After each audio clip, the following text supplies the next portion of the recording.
Hai progresor, pasti sebagian besar teman-teman tahu mengenai apa yang sedang viral di media sosial sekarang ini terkait WorldCoin. Mereka memberikan 800.000 secara cuma-cuma untuk pengguna WorldCoin ataupun pengguna yang mendaftarkan iris mata mereka pada sistem WorldCoin. Nah, kemudian dari situ banyak media menggoreng isu ini dan netizen-netizen yang mungkin tidak membaca secara komprehensif gampang sekali terpancing. Ya layaknya netizen Indonesia pada umumnya. Jadi kemudian banyak sekali orang-orang yang mulai mengangkat isu-isu skeptis tanpa beralasan. Seperti misalnya, ini kan iris merupakan data pribadi yang lekat dengan kita. Kemudian ada satu lagi yang mengatakan, wah kalau iris dikumpulkan secara besar-besaran, apakah ini nanti akan menjadi bumerang bagi kita sendiri? Jujur sebenarnya ini alasan-alasan atau isu-isu skeptis ini yang tidak berdasar itu muncul entah dari netizen yang memang suka berhipotesis atau yang sudah mengkaji secara dalam. Maka dari itu, disinilah Segresor akan membahas mulai dari fakta yang ada di Indonesia, kemudian operasi dari WorldCoin itu sendiri, dari white paper yang memang secara resmi sudah dikeluarkan oleh WorldCoin.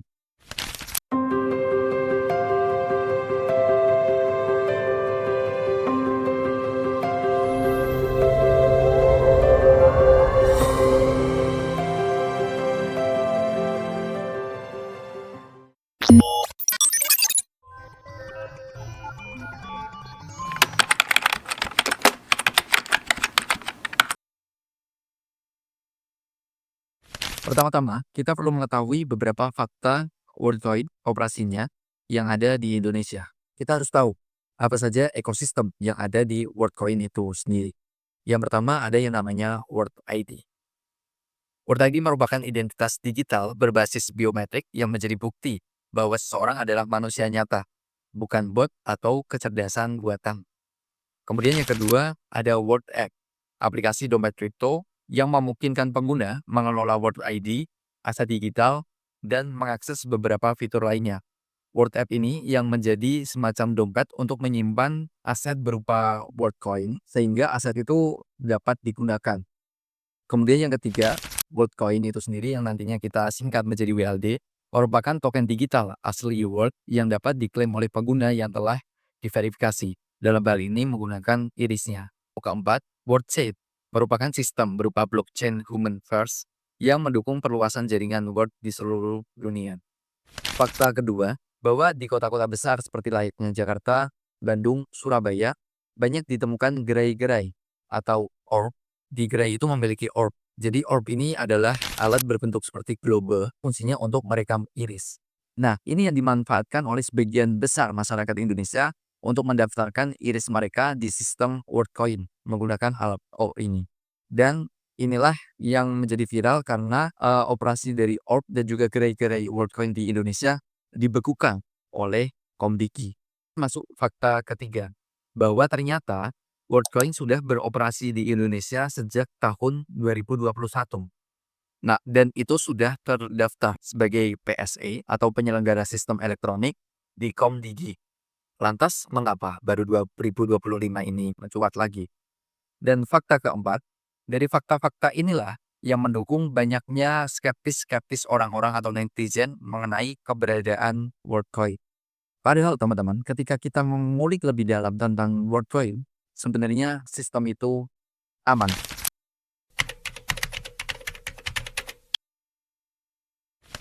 Kita membahas mengenai uang 800.000 di awal tadi. Jadi uang 800.000 itu bukan semata-mata uang yang dikepokkan ke depan mata kita dan kita langsung menerima uang tunai itu. Melainkan itu adalah token dari WLD atau WorldCoin. 800.000 itu bentuknya token. Dan kenapa WLD memberikan token ini? Bagi teman-teman yang terbiasa memainkan kripto atau sudah mempelajari kripto, itu ada yang namanya sistem airdrop. Sistem airdrop ini adalah sistem yang memang sangat mungkin digunakan oleh pemilik token dalam dunia Web3. Dan fungsinya airdrop itu apa? Airdrop adalah fungsinya untuk menghimpun komunitas sebesar-besarnya agar mengenali hingga bahkan join pada komunitas yang dibasisi oleh token. Dalam hal ini adalah WLD. WLD ingin menghimpun komunitas besar melalui tawaran airdrop itu. Sehingga memang orang dengan imbalan pasti dia akan tertarik dan akan mencicipi atau masuk pada token WLD itu. Dan faktanya lagi bahwa ternyata dana dari WLD yang digunakan untuk airdrop ini sudah disediakan sejak awal pembuatan token.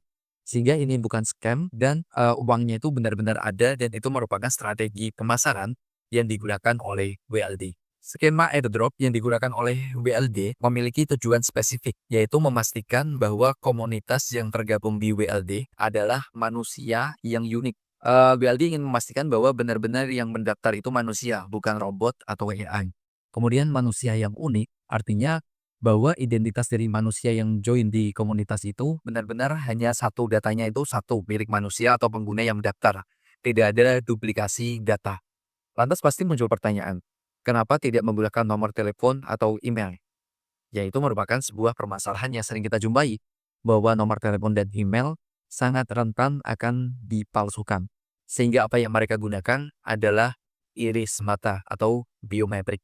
Iris mata ini unik, satu orang memiliki satu iris mata. Dan iris mata yang satu tidak dapat dimiliki oleh orang yang lain.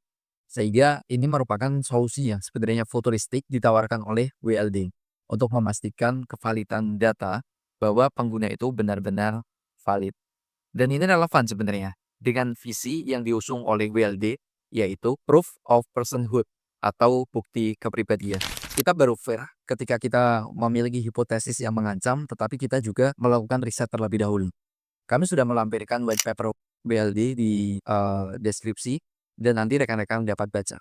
Intinya, dalam white paper itu, WLD sangat menjamin keamanan dan privasi bagi penggunanya dengan 4 prinsip utama yang ditawarkan oleh WLD.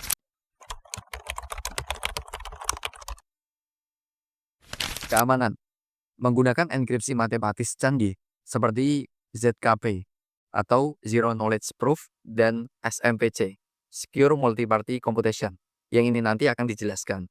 Kemudian anonimitas, pengguna tidak perlu mengungkap identitas saat login ke layanan lain. 3. Kontrol data, pengguna tetap punya kendali penuh atas data mereka. Dan keempat, transparansi, seluruh sistem open source dan diaudit oleh pihak ketiga. WorldCoin Foundation merupakan sebuah organisasi nirlaba yang memang benar-benar tidak mencari keuntungan. Mereka hanya pengelola sistem yang menyediakan sistem identifikasi pengguna. Jadi nanti akan ada organisasi-organisasi yang mungkin memanfaatkan sistem ini yang dikelola oleh WorldCoin Foundation. Tapi bagaimana pengelolaannya, apakah dia melibatkan data pribadi kita? Kita akan bahas di selanjutnya.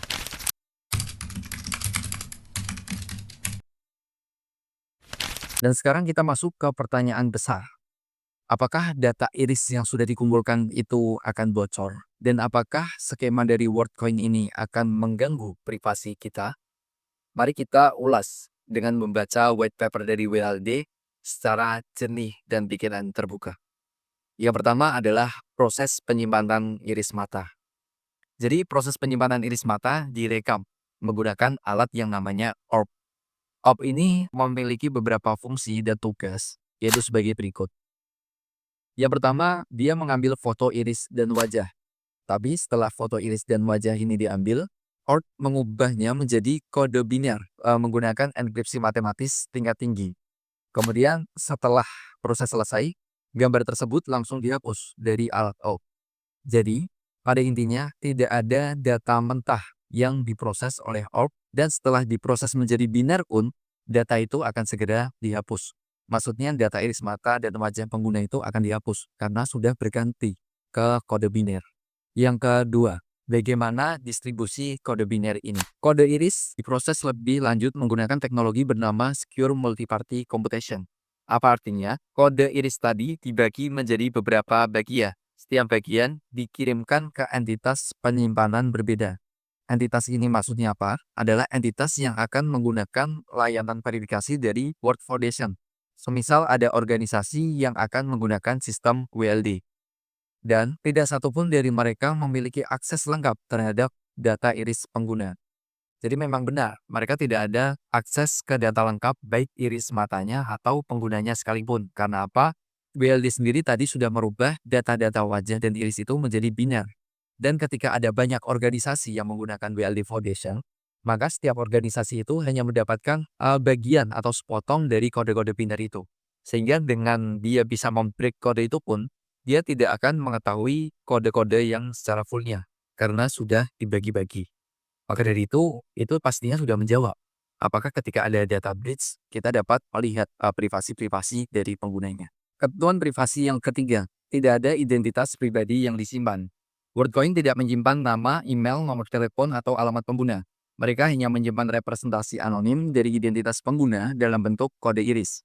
Artinya, tidak ada cara untuk menghubungkan data iris dengan identitas pengguna, dan jika pengguna menggunakan World ID di aplikasi lain, aplikasi tersebut juga tidak tahu siapa pengguna sebenarnya. Kemudian yang keempat, gambar hanya disimpan di perangkat pengguna saja. Setelah verifikasi selesai, foto biometrik pengguna dikirim kembali ke perangkat pengguna sendiri dalam bentuk terenkripsi, bukan ke server WorldCoin. Hal ini juga terjadi pada penyimpanan fingerprint, wajah, dan biometrik lainnya yang sering kita gunakan selama ini. Pengguna punya kendali penuh atas data tersebut, karena data hanya tersimpan di ponsel pengguna, enkripsinya menggunakan kunci privat milik pengguna, dan pengguna bisa memilih untuk menghapusnya kapan saja.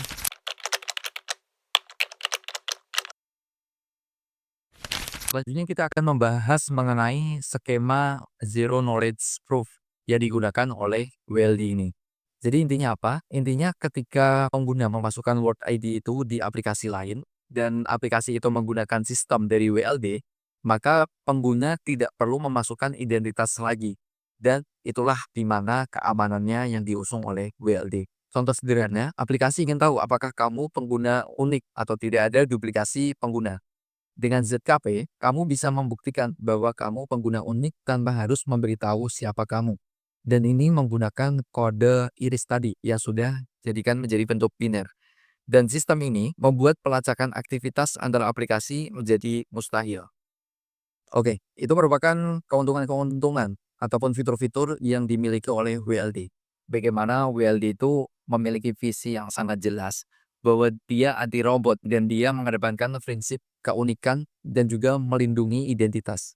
Dia justru ingin melindungi identitas kita agar tidak terkuak semuanya dengan menggunakan perubahan kode iris mata tadi. Dan rasanya tidak fair kalau kita hanya membahas keuntungannya saja. Kita masuk ke isu yang memang sering dibicarakan, tapi kita dari POV lain. POV yang menurut kami dari tim Segiresor itu bisa menjadi satu masalah di WLD ini, yaitu mengenai akses untuk penghapusan data.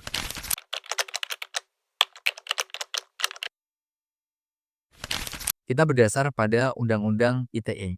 Meskipun sistem WLD ini sangat aman, masih ada titik lemah yang menurut kami bisa menjadi pertimbangan, yaitu sekali kode iris dimasukkan ke dalam sistem, pengguna tidak bisa sepenuhnya menghapusnya. Hal ini karena sistem WLD bersifat terdesentralisasi atau data-datanya sudah tersebar, kemudian data yang sudah diverifikasi tidak bisa begitu saja dihapus seperti di platform sentralistik. Namun juga penting dicatat bahwa data yang tersisa hanya berupa kode iris anonim, bukan foto atau identitas pribadi. Kemudian tidak ada hubungan langsung antara data tersebut dan identitas pengguna di dunia nyata. Dari sisi regulasi, ini menyangkut Undang-Undang ITE pasal 26 ayat 1 yang menyebutkan bahwa penyelenggara elektronik harus memberikan hak kepada pengguna untuk menghapus data pribadinya. Nah, relate dengan kelemahan tadi, bahwa karena sifat desentralisasi WorldCoin, mekanisme ini belum bisa diterapkan secara penuh. Ini adalah tantangan teknologi yang perlu dicari solusinya oleh para developer. Itu tadi satu isu yang menurut kami cukup fundamental, bukan berkaitan dengan sistem WorldCoin, tapi berkaitan dengan regulasi yang ada di Indonesia. Dari penjelasan tim Segresor tadi, dan juga riset yang sudah kami lakukan, kami akan melihat isu-isu yang berkembang di media sosial dan akan kami relevankan, kami berikan korespondensi dengan penjelasan yang sudah saya sampaikan tadi.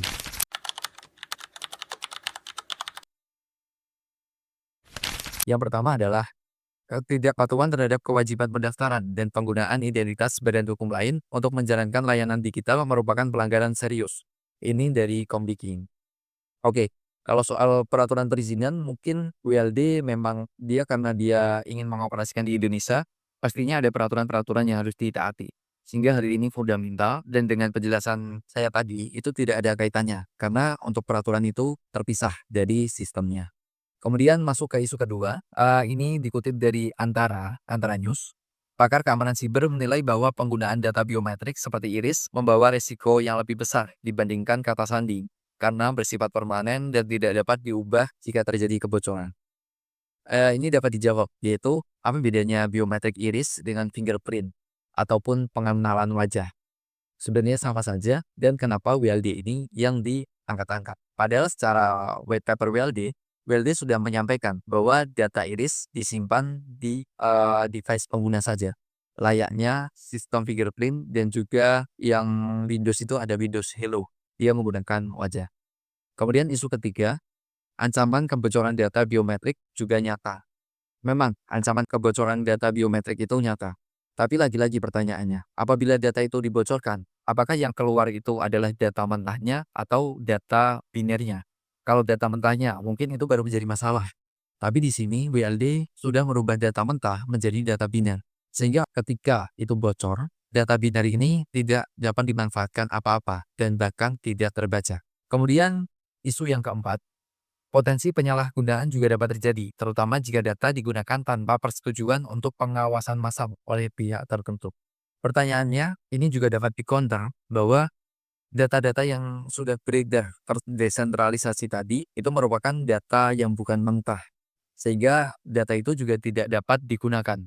Bahkan, pemilik sistem apabila menggunakan skema autentikasi dari WLD ini, mereka tidak sepenuhnya tahu karena data sudah terpecah-pecah.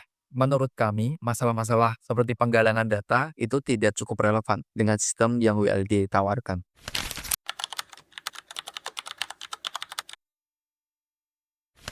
Kita masuk ke poin kesimpulan. Jadi apakah WorldCoin atau WLD itu aman?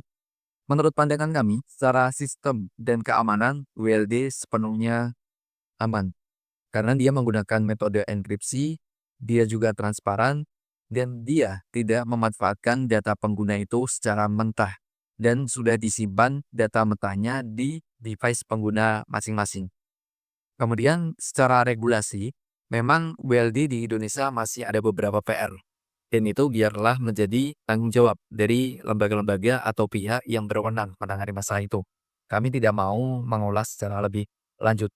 Tapi kalau diminta pendapat lagi, tetap ada kelemahan, yaitu di bagian revocation data. Dan ternyata WLD ini kenapa mengincar negara-negara berkembang?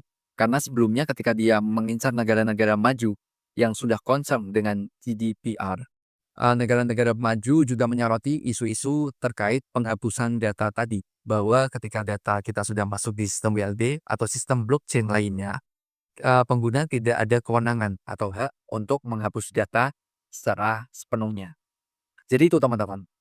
Bagi teman-teman yang mungkin tertarik ingin terjun mendalami WLD, dipersilahkan. Dan apabila teman-teman tertarik juga dengan tawaran 800.000 tadi, silahkan dipertimbangkan kembali dengan penjelasan-penjelasan yang sudah ada. Selalu ingat bahwa perkembangan teknologi juga diiringi oleh perkembangan ancaman dan kerentanan yang mengiringi teknologi tersebut. Tetap update dengan informasi-informasi keamanan siber. Jangan pernah lelah untuk melakukan riset sebelum berkomentar. Dan tetap stay tune di Segresor. Share video ini sebanyak-banyaknya, subscribe, dan nyalakan notifikasi. It's time to progress together with Segresor.